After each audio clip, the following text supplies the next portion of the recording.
சற்று முன் கிடைக்கப்பெற்ற மிக மிக முக்கியமான செய்தி ஒன்று வெளியாகியிருக்கு.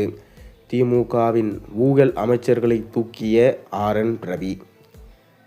2026 சட்டமன்ற தேர்தலுக்கு இன்னும் 4 மாத காலங்களே மட்டும் இருக்கும் நிலையில் தற்போது அனைத்து கட்சிகளையும் தங்களது கூட்டணி நிலைப்பாடுகளை உறுதி செய்து கொண்டு வருகிறார்கள். மேலும் இம்முறை ஆட்சியை பிடிக்க வேண்டும் என ஒரு பக்கம் திமுக கூட்டணியும் இன்னொரு பக்கம் அதிமுக கூட்டணியும் புதுவரவாக தாவேகா கூட்டணிகளும் சேர்ந்து ஆட்சியை பிடிக்க வேண்டும் என தொடர்ந்து தங்களது வேலைகளை செய்து கொண்டு வருகிறார்கள். இந்நிலையில்தான் திமுகவின் ஆட்சியை தமிழகத்திலிருந்து அகற்ற வேண்டும் என பாஜக முடிவு செய்துள்ளது.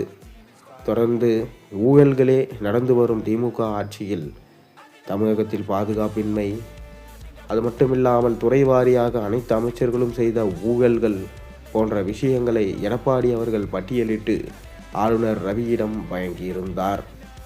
அது கூடவே எடப்பாடி டெல்லி சென்றபோது அமித்ஷாவை சந்தித்து பேசியதாகவும் அப்போது ஊழல் பட்டியல்களை அமித்ஷாவிடம் ஒரு காப்பி கொடுத்ததாகவும் தற்போது தகவல்கள் வெளியாகியிருக்கு. மேலும் ஆளுநர் ரவி இன்று காலை டெல்லி பயணம் மேற்கொள்கிறார். இது தற்போது பரபரப்பாக பார்க்கப்படுகிறது. காரணம், எடப்பாடி அவர்கள் ஆளுநர் ரவியிடம் சமர்ப்பித்த ஃபைல்ஸை அமித்ஷாவிடம் ஒப்படைப்பதற்காக தான் ஆளுநர் ரவி இன்று செல்கிறாராம்.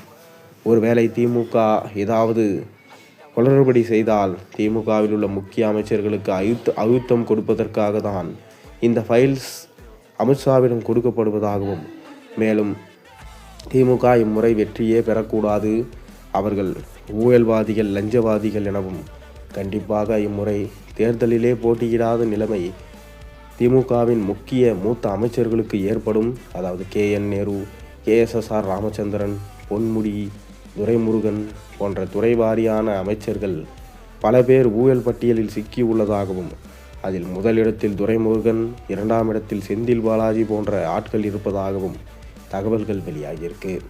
இம்முறை பணத்தை வாரி இறைத்தால் மட்டுமே வெற்றி என்ற நோக்கோடு திமுக தற்போது செயல்பட்டு கொண்டிருக்கிறது. அவ்வாறு திமுகவுக்கு எதிர்ப்பதமாக பாஜக மற்றும் அதிமுக கட்சிகள் செயல்படுவது கண்டிப்பாக இம்முறை ஸ்டாலின் அவர்கள் சொந்த தொகுதியிலே வெற்றி வாய்ப்பை பறிக்கப்படும், எதிர்க்கட்சி அந்தஸ்து கூட இல்லாமல் போகும், திமுக என்கின்ற கட்சியே 15 வருடங்களுக்கு இல்லாமல் சென்றுவிடும் என்கின்ற தகவலும் தற்போது கிடைக்கப்பெற்றிருக்கு. நீங்கள் என்ன நினைக்கிறீங்க? உங்கள் கருத்துக்களை மறக்காமல் கீழே கமெண்டின் வாயிலாக தெரிவியுங்க.